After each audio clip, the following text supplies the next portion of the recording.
சத்தியத்தின் வார்த்தை அவர் வாயிலிருந்து பிறக்கிற ஒரு வார்த்தை. குறைவு இல்லை. He sustained me.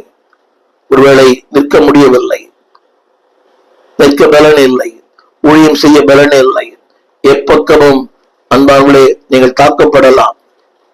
பாடுகள் மேல் பாடுகள், போராட்டங்கள் மேல் போராட்டங்கள், ஒரு திரள் கூட்டமே உங்களுக்கு எதிராக இருக்கலாம். ஆனால் தேவன் சொல்லுகிறார், குறைவு இல்லை, குறைவுபடாது. நிறைய தேவை இருக்கலாம். இதன் துறையில வாசிக்கிறோம், தேவைகளுக்கும் முடிவு எண்ணிக்கையே இல்லையா. There is no number for the need. தேவைகளுக்கு எண்ணிக்கையே இல்லை. எண்ணிக்கைக்கு ஒரு முடிவு இருக்கிறது, ஆனால் தேவைகளுக்கு ஒரு முடிவே இல்லை. தேவன் சொல்கிறார், I sustain you. தமிழ் ஆங்கிலத்துல He sustain me. குறைவு இல்லை, குறைவுபடாது. திரும்ப ஒரு முறையாக அந்த வார்த்தைகளை வரிசைப்படுத்துகிறேன், திரையிலும் பாருங்கள். Number 1, He hears me. செவி கொடுக்கும் ஆண்டவர். இரண்டாவதாக delivers me. என்னை விடுவிக்கும் ஆண்டவர். மூன்றாவதாக illuminates me. என்னை பிரகாசிப்பிக்க பண்ணுகிற ஆண்டவர். நான்காவது குறிப்பு, He saves me. என்னை ரட்சிக்கும் ஆண்டவர். ஐந்தாவது, He guards me. என்னை சுற்றி பாளையம் இறங்கி என்னை பாதுகாக்கும் ஆண்டவர். ஆறாவது, He bless me. என்னை ஆசீர்வதிக்கும் ஆண்டவர். ஏழாவது, He sustains me. ஒவ்வொரு நாளும் என் குறைவுகளிலே, என் பலவீனங்களிலே, என் இல்லாமையிலே He sustain. தமிழ் வேதத்திலே குறைவு இல்லை, குறைவுபடாது.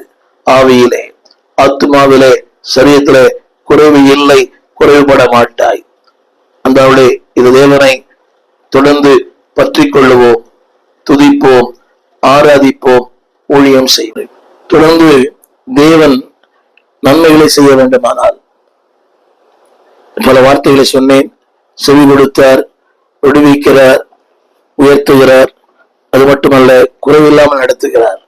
இவைகளை செய்ய வேண்டுமானால் நீங்கள் செய்ய வேண்டிய ஒரு 5 காரியங்களை உங்களுடன் நான் பகிர்ந்து கொள்ள விரும்புகிறேன்.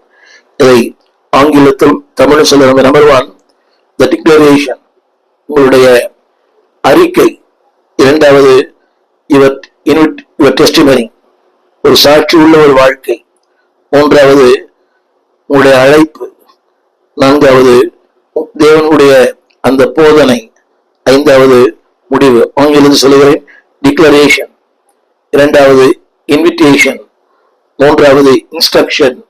நான்காவது, கன்க்ளூஷன்.